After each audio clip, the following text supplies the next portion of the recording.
idea that cancer is a genetic disease really gives people this helplessness, because whether I get cancer or not is just sort of this predetermined roll of the dice. But in fact, it's not true, because more important is the environmental factors, and that we have all the control over. We can control if we get exposed to asbestos, if we get exposed to smoke. We can control our diet. All of those things are going to influence the risk of cancer to a higher degree than the genetics that would. Meet Dr. Jason Fung, a renowned expert in metabolic health and disease prevention, who challenges the widespread belief that cancer is solely a genetic condition.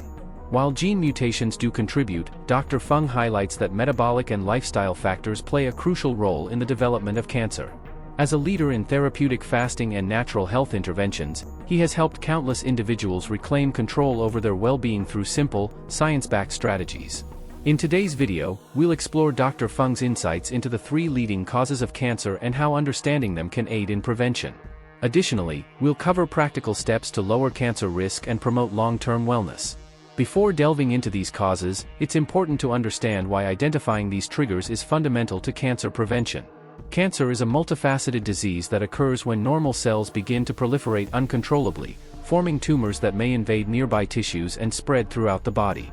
While genetic mutations can contribute, other factors, such as chronic inflammation, hormonal imbalances, and metabolic disturbances, play a significant role in cancer initiation. By recognizing these primary drivers, we can implement strategies to reduce risk and strengthen the body's natural defenses against cancer. Join us as we break down Dr. Fung's 3 primary causes of cancer and explore how each factor contributes to cancer progression. Understanding these root causes allows us to take proactive measures to enhance our health and reduce the likelihood of developing this serious condition. Now that we have covered the fundamental cancer triggers identified by Dr. Jason Fung, let's uncover the 3 primary causes of cancer. 1. Smoking.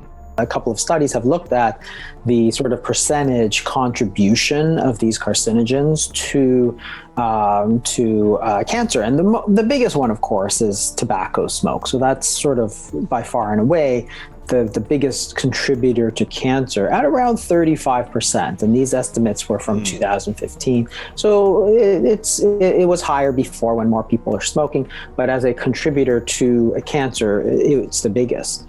Interestingly, Dr. Jason Fung highlights smoking as one of the most dangerous habits, making it a major contributor to preventable deaths worldwide. Despite public awareness efforts, smoking continues to be a leading cause of cancer, not only affecting smokers but also endangering those exposed to secondhand smoke. The harm caused by smoking stems from the thousands of toxic compounds released when tobacco is burned, over 7,000 chemicals, including at least 69 known carcinogens. Among these are polycyclic aromatic hydrocarbons, formaldehyde, benzene, and nitrosamines, which can inflict severe cellular damage. When inhaled, these harmful substances enter the lungs and rapidly circulate throughout the body via the bloodstream. One of the key ways smoking leads to cancer is through DNA damage. The carcinogens in tobacco smoke directly harm cellular DNA, causing mutations that the body struggles to repair. Over time, repeated exposure overwhelms natural defense mechanisms, leading to permanent genetic alterations. Some of these mutations impact genes responsible for regulating cell division, such as the tumor suppressor gene p53, which normally helps prevent uncontrolled cell proliferation. Beyond DNA damage, smoking also promotes chronic inflammation and oxidative stress. Free radicals generated by smoking can attack cells, while persistent inflammation keeps the body in a prolonged state of tissue repair, ultimately increasing cancer risk. Together, these factors create an environment that facilitates tumor growth. Dr. Fung underscores that smoking does not merely increase the risk of cancer, it amplifies it significantly. Lung cancer, the most well-known outcome, is directly linked to smoking in roughly 85% of cases. However, smoking is also a major contributor to cancers of the mouth, throat, esophagus, bladder, pancreas, and even certain types of leukemia. Secondhand smoke is equally hazardous, particularly for vulnerable populations like children and non-smoking family members. On a positive note, Dr. Fung emphasizes that quitting smoking, regardless of how long one has smoked, can significantly reduce cancer risk. The body begins repairing itself soon after quitting. Within 1 year, the risk of coronary heart disease drops significantly, and within a decade, lung cancer risk is nearly halved. Avoiding tobacco isn't just about breaking a habit, it's a critical decision that can save lives. 2. Excess insulin and insulin resistance. Insulin resistance is the underlying cause of type 2 diabetes and linked to many chronic diseases like heart disease, strokes, and cancer. Dr. Fung identifies chronically elevated insulin levels, known as hyperinsulinemia, as a powerful driver of cancer growth. On the flip side, extremely low insulin levels, though less common, can also disrupt cellular function. Understanding the connection between insulin imbalances and cancer is crucial for both prevention and long-term metabolic health. Insulin is a vital hormone that regulates blood sugar levels. However, persistently high insulin, often resulting from excessive consumption of refined carbohydrates and sugars, can have detrimental effects on cellular health. Beyond its role in glucose metabolism, insulin promotes cell growth and proliferation, which, when combined with other risk factors, can accelerate cancer development. Excess insulin stimulates the insulin-like growth factor, IGF-1, pathway, a key mechanism that drives cell growth. When overactivated, IGF-1 promotes uncontrolled cellular proliferation. High insulin levels also inhibit apoptosis, the body's natural process of eliminating damaged or abnormal cells, allowing potentially cancerous cells to persist longer than they should. Chronic hyperinsulinemia has been associated with several cancers, including breast, colon, and pancreatic cancer. Insulin resistance, often linked to obesity, further increases cancer risk by promoting chronic inflammation and oxidative stress. Levels. So insulin resistance is really caused by too much insulin. So how can you reverse it? Well, you need to lower insulin, and that comes down to the diet.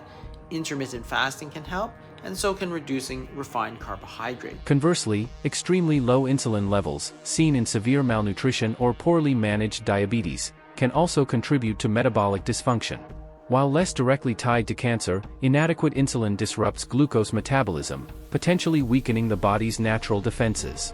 Dr. Fung's primary recommendation to combat insulin-related cancer risk is intermittent fasting.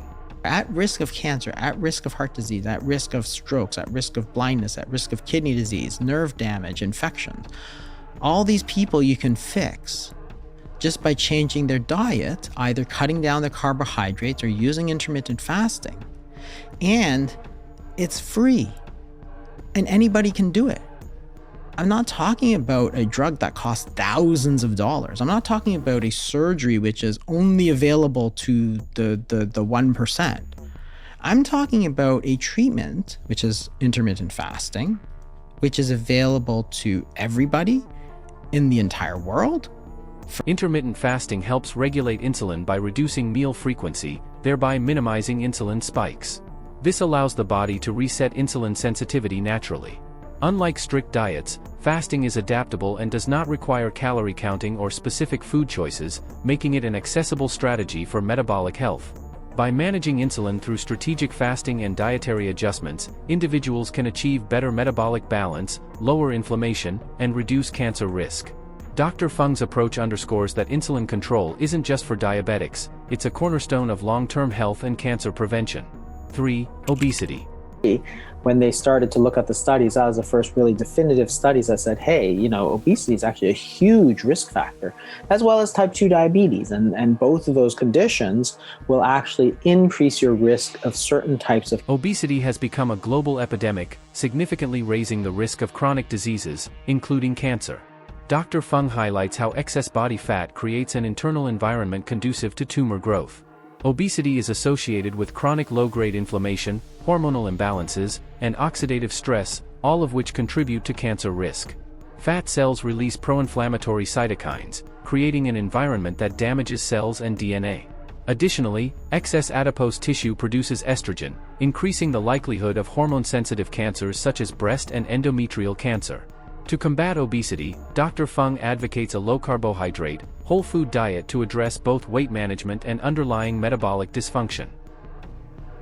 Do you gain weight because you're eating excessive calories? You might be surprised that that's not what causes weight gain.